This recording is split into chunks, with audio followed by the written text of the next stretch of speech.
We can spend most of the time on questions and answers. Assalamu alaikum.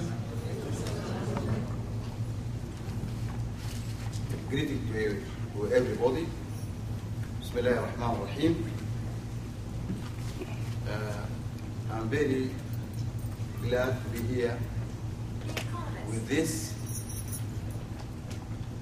Sudanese and the friends of Sudan community in Phoenix, Arizona, and I'm very thankful to Stan, which gave me this opportunity to be here, to learn, to listen, and to see, and then to deliver what I want to deliver to this honorable guest.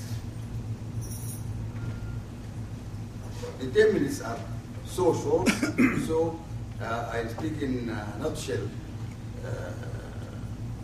about three main points. One, we always speak about the marginalized areas.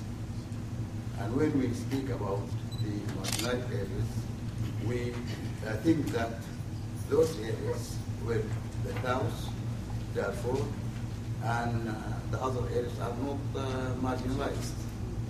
But the closed area, which has been mentioned in this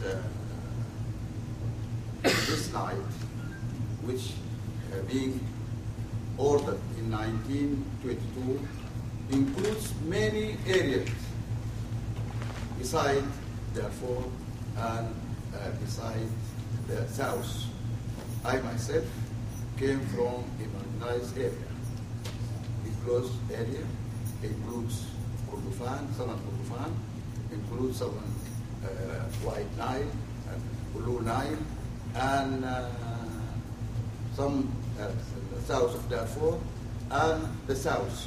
So the fate of all people living in the area is the same.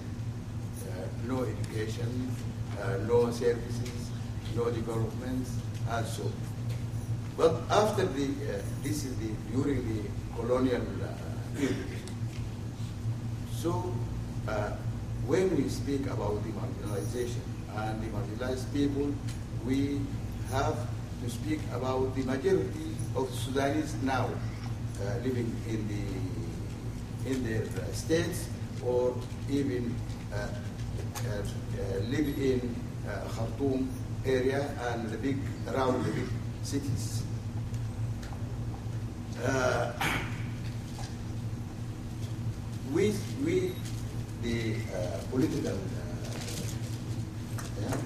The political parties, beside the two partners,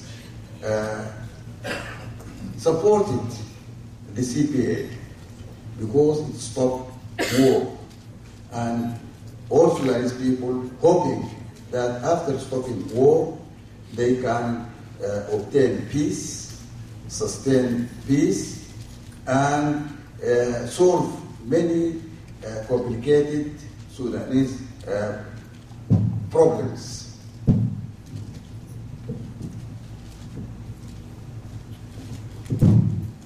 Although those Sudanese parties did not take share in the negotiations and in signing the CPA, and regardless of this, they support it. And now, the Sudanese people are supporting the referendum. They are supporting the referendum because they want to the full implementation of the CPA in Sudan. But the referendum and the law of the referendum is facing many problems. One of those problems, greater problems, is the demarcation of the boundaries. We have to demarcate the boundaries clearly on paper and on land. Because this demarcation will give the people who being demarcated to the south the right to vote. Now, up to now, the demarcation on paper and on land is still undone.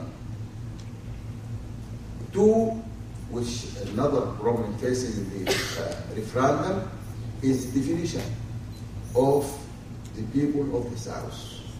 Is the South a direction or ethnic group? And this should be solved because there is Sudanese living in around the boundaries in the north and the south.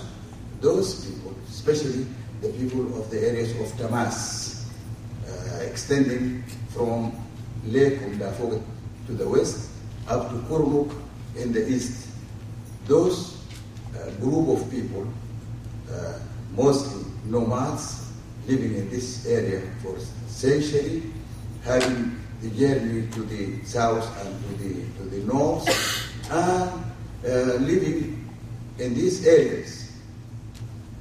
I'm one of those. I consider myself as a southerner. As a southerner, because I'm living in that area. I live 6 months a year in the south and 6 months a year in the north.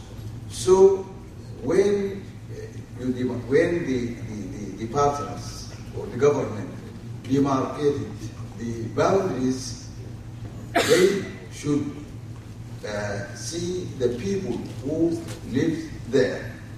They settle in the south. They have their lives there.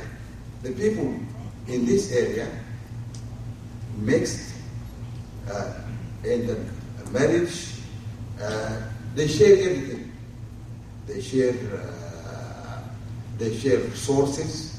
They share their future. They are living together.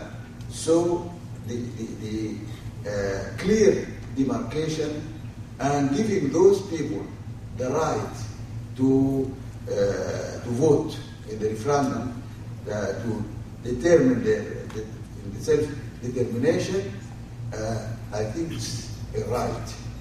Because if you exclude all those people from them not to have the right of voting in a fatal decision, which Sudan might be two countries or unite, those people will not accept the result of the referendum. If you want the referendum to sustain peace, by so doing, it will lead to another conflict in the area. The Sudanese in the south and the Sudanese in the north. The date 1156 to be a demarcated date for the Sudanese in the south and the Sudanese in the north. I think it is not enough.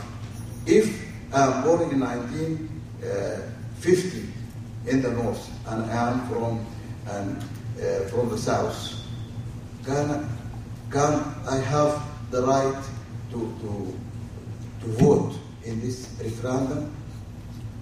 So many problems face